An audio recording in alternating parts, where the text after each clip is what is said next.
The latest round of the GT4 European Cup brings us to the greatest racetrack of them all. We're at Spa in Belgium on a monster circuit which has weather as one of its main features.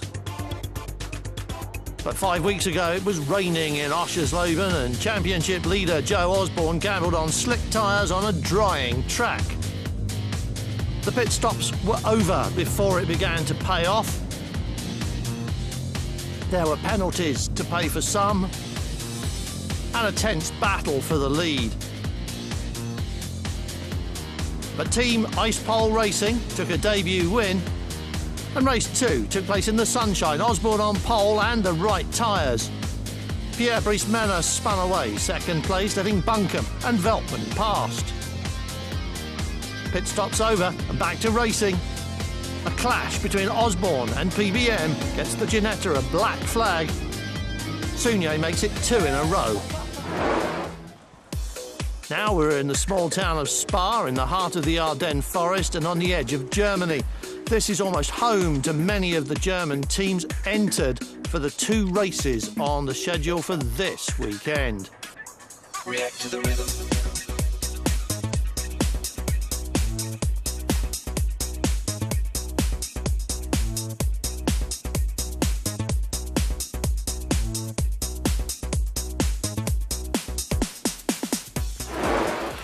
Driving alone throughout last season, Alex Buncombe won 2 of the 3 races on the schedule at Spa last year, but this season has been a little bit harder.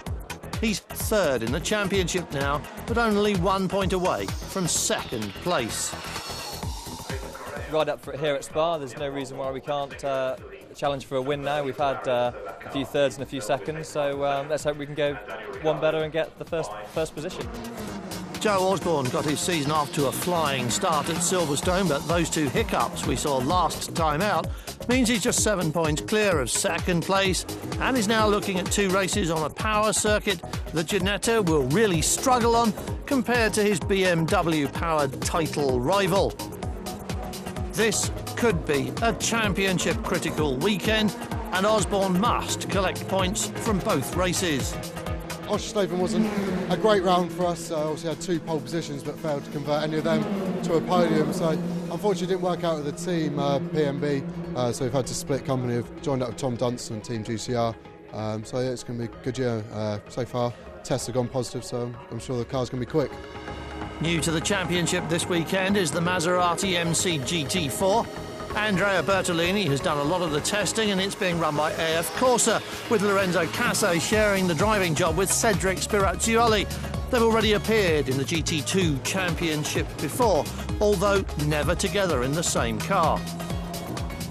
The new car, the GT4, is a very good car, I think, and we've got the chance to do the first race with this car, so I'm pretty happy to be here in the GT4 championship for this race. In qualifying, the Spa circuit seemed to suit the Donkavort.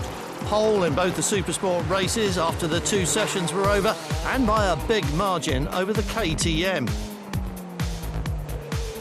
Championship leader Joe Osborne has swapped teams and cars, but the performance balancing restrictions travel with him, and this is going to be an even harder weekend in racing than it was in qualifying for him and Tom Dunstan, 5th and 8th respectively for the 2 race starts.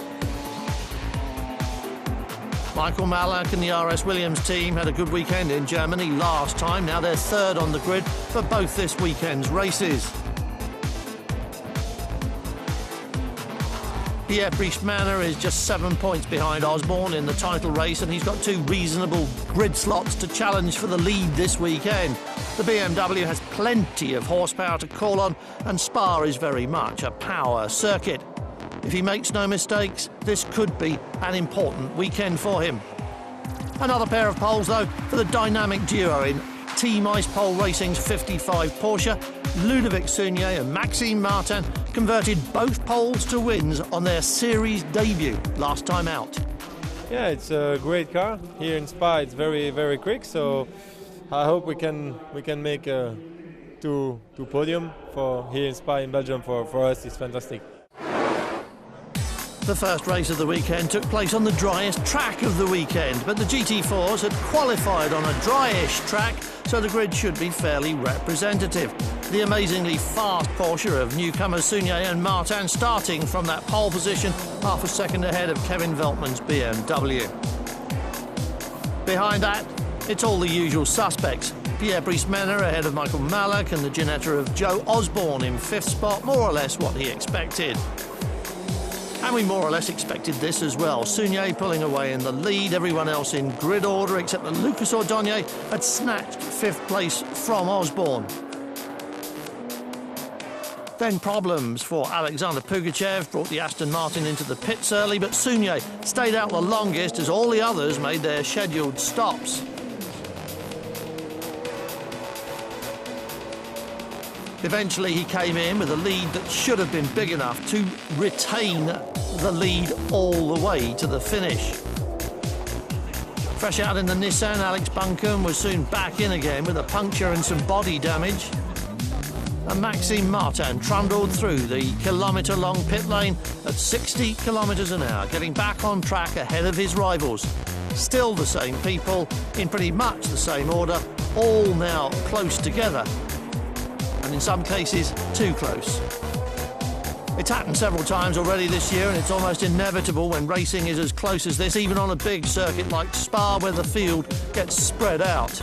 Kevin Veltman and Pierre-Brice Menner's wheel-to-wheel battle ended in tears for both of them, and as Maserati took a debut podium, Henry Fletcher and Hunter Abbott were 3rd, ahead of Joe Osborne in 4th, as Michael Malek took the win everyone has been waiting for since he arrived in this series a year ago.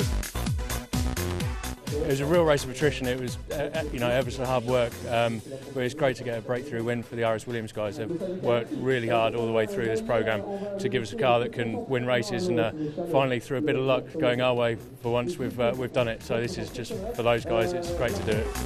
That win won't change the championship as much as 4th place for Joe Osborne and the disasters which overtook all his rivals. 2nd, 3rd and 4th place championship contenders failing to finish and collecting no points, giving Osborne a useful 5-point leg up. But there is still one more race to go.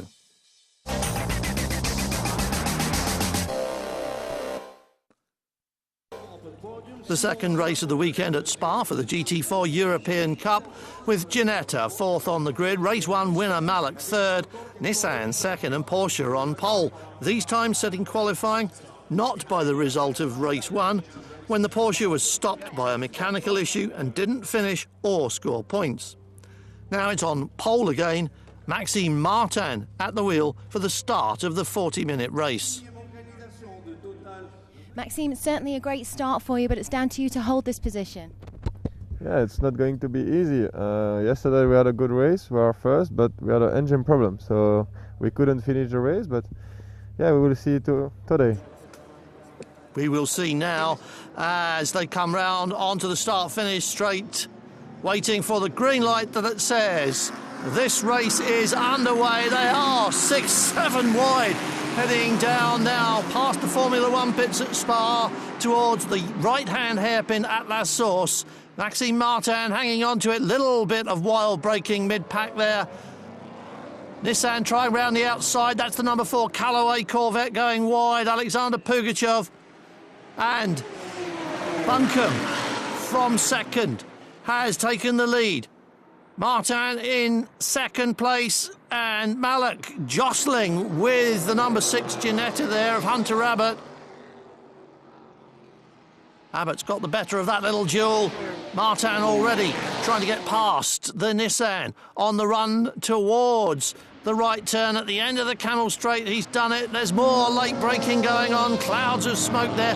The track is dry, but it's not exactly warm.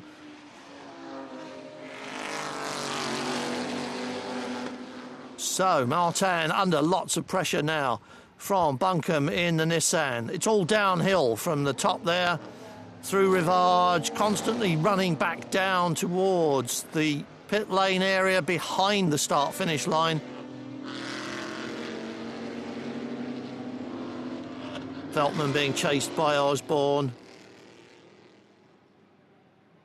Top 6 breaking away now as they run downhill, heading back towards the back of the pits. It's all downhill, and Osborne just in touch with the BMW in front of him, top 6 position, which is what he needs for the championship. Behind, you can see his rival just having a little bit of a tussle with the Aston Martin of Vladimir Hladek. There it is, with the yellow stripes on it. Behind that, the first of the Maseratis, that's Lorenzo Casse. This is Pierre Brice-Mena, the number 18 BMW. This is the man who's second in the championship and wants to get on with this, because 7th place is no good for him.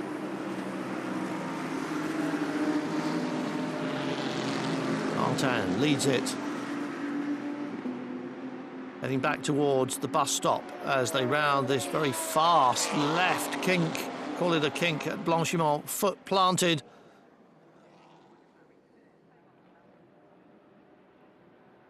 And Osborne having a look at Veltman in the background there.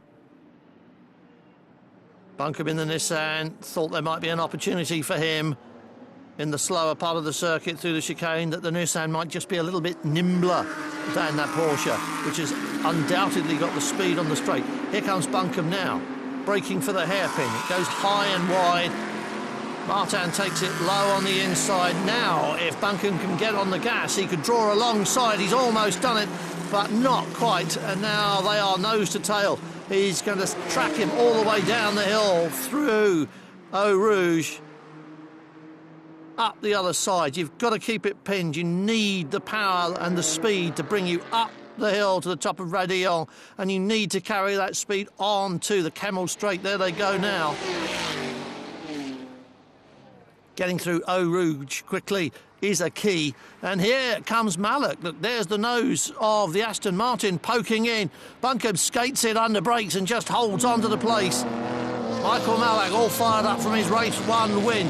He's now looking for 2nd place, and all of a sudden Alex Buncombe's got other things on his mind apart from getting past the race leader, and it's hanging on to 2nd place. Hunter Rabbit behind that, keeping a watching brief, and then behind that I think there's a little gap now developing to Veltman, and that's taking Joe Osborne further away from this scrap, and this is where he wants to be.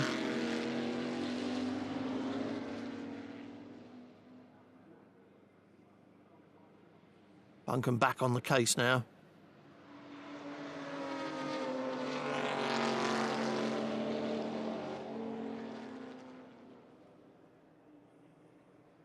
Broken the toe to Mallock, who has got a Ginetta behind him. Everybody's looking for their opportunity. Performance balancing is all about making those opportunities very, very equal, and making these cars very, very equal.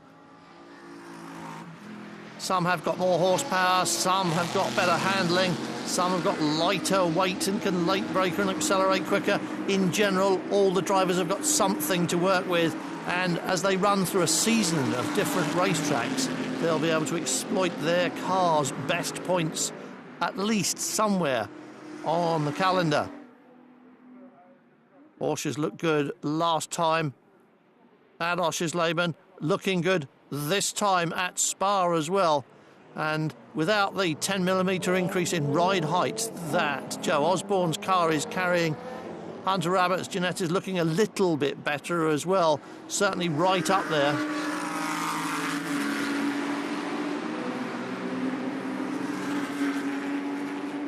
Round the outside again, the Nissan. Now he's on the gas. This time, is he close enough? Not really. He's still going to have to follow him through Eau Rouge.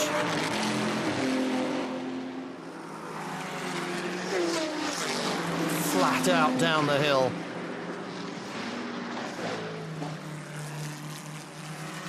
And it's all about the top 4 now. Look, Veltman has dropped back. Here's another look at that attempted move by Alex Buncombe. This is what he wanted to do, was come wide here and then dive for the inside, but it didn't happen. He lost the momentum. And this top 4, definitely away from everybody else.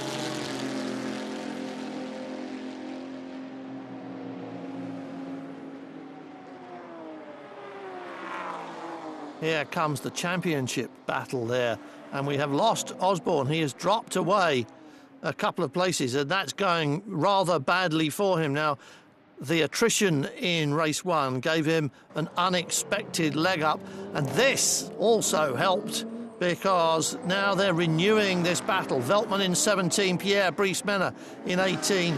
Brice-Menard a little too aggressive for the liking of the stewards in race 1, and that's really helped Osborne's championship cause. And he, perhaps quite wisely, is staying away from this as they crisscross on the track side to side.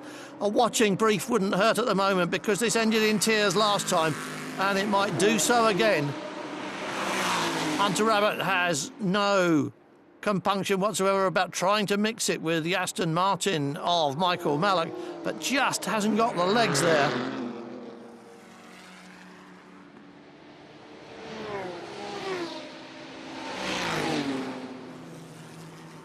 Ginetta stalking Aston Martin, Nissan stalking the Porsche.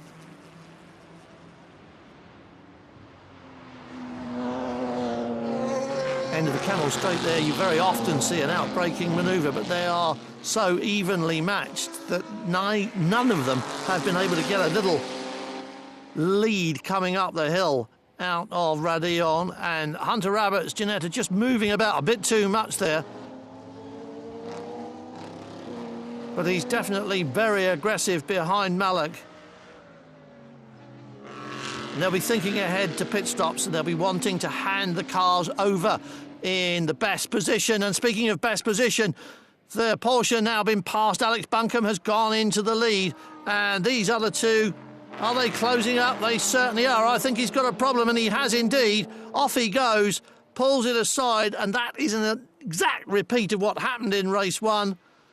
An engine problem sidelined that 55 Porsche, and after double victory at Oschersleben, it's double retirement at Spa.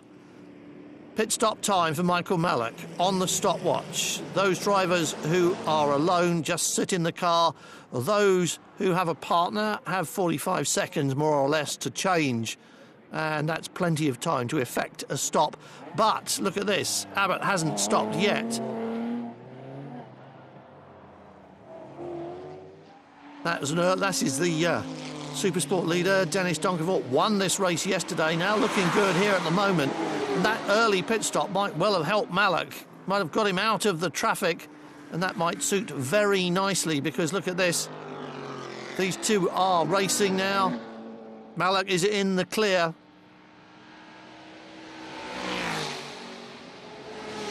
Lucas Ordonez won that PlayStation Championship.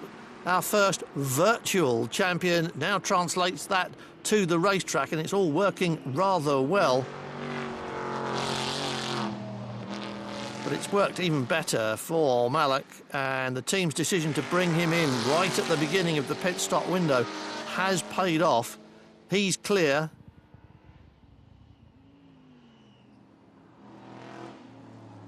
Just at the top of the hill, a little bit unseen, it's Pierre Brice-Menard, Veltman, Spirazzioli, and then Osborne. 7th place, 0 points for him. That's the Callaway Corvette of Toby Gutroff.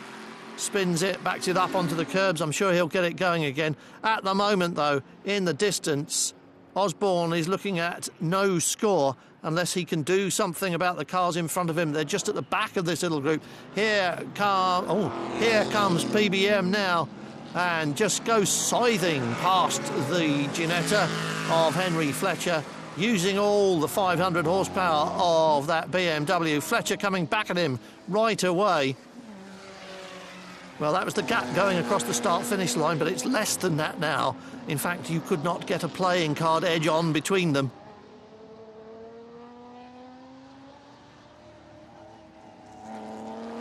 Heading towards the checkered flag. This is all about position, points and championship. The KTM of Greek driver Athasios Ladash in the background there, being lapped by these big horsepower cars on an essentially power circuit. Ordonez doing well in the Nissan. This is going to be a good finish for him, which is bad news for the championship leader. It's going to be a good finish for Pierre Brice-Menard as well. That's going to be bad news for the championship leader, but he got a little leg up in race 1, so it could be more or less even Stevens leaving here at the end of a potentially disastrous weekend for the Ginetta driver. But how closely is Henry Fletcher tracking Pierre-Brice Menard now? Just tucked underneath the boot lid spoiler. Here's the race leader, though, absolutely in the clear. Clever strategy, good driving, faultless performance all round. And not very far to go to the checkered flag either. Final lap, final few hundred metres for Michael Mallock. And after a year of drought and some very character-building weekends, he's on for a double. Ooh, not if he does things like that. Just smokes it a little bit there, frightening the team on the pit wall. They'll be watching this and doubtless covered their eyes just at that moment, but it's all over now. Here's the bus stop. It's easy from here on in. Checkered flag for Michael Mallock, second of the weekend. And behind, a good result for Ordonez in the Nissan. And it is in third place, Pierre-Brice Menard. That's good for him as well, with the Ginetta still jumping up and down behind. So another checkered flag for Mallock and the RS Williams team. A double for Aston Martin in a season where so far it's missed out on a top step, only occupied by Ginetta, BMW and Porsche up until now. So there's plenty to celebrate on this podium, because second and third positions have a major impact on the championship. Second place has put Buncombe and Ordonez into exactly that position in the points, while third has kept Pierre-Brice Menard in the frame, with Michael Mallock a very jubilant fourth. Hard work in both races, that particularly. The car was really going off. We had to really push the whole time. But yesterday we won because 4 people dropped out, and today we won on pure pace, really, so it's fantastic.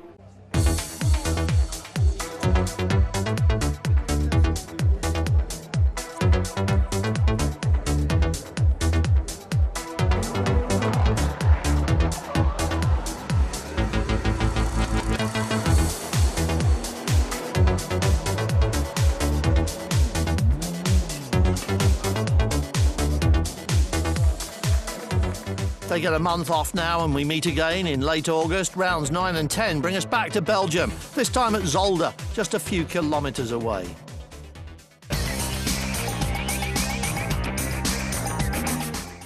And the sporting action continues, just getting a little wetter and wilder as we hit the surf for relentless Boardmasters in Free Sports on 4 Next.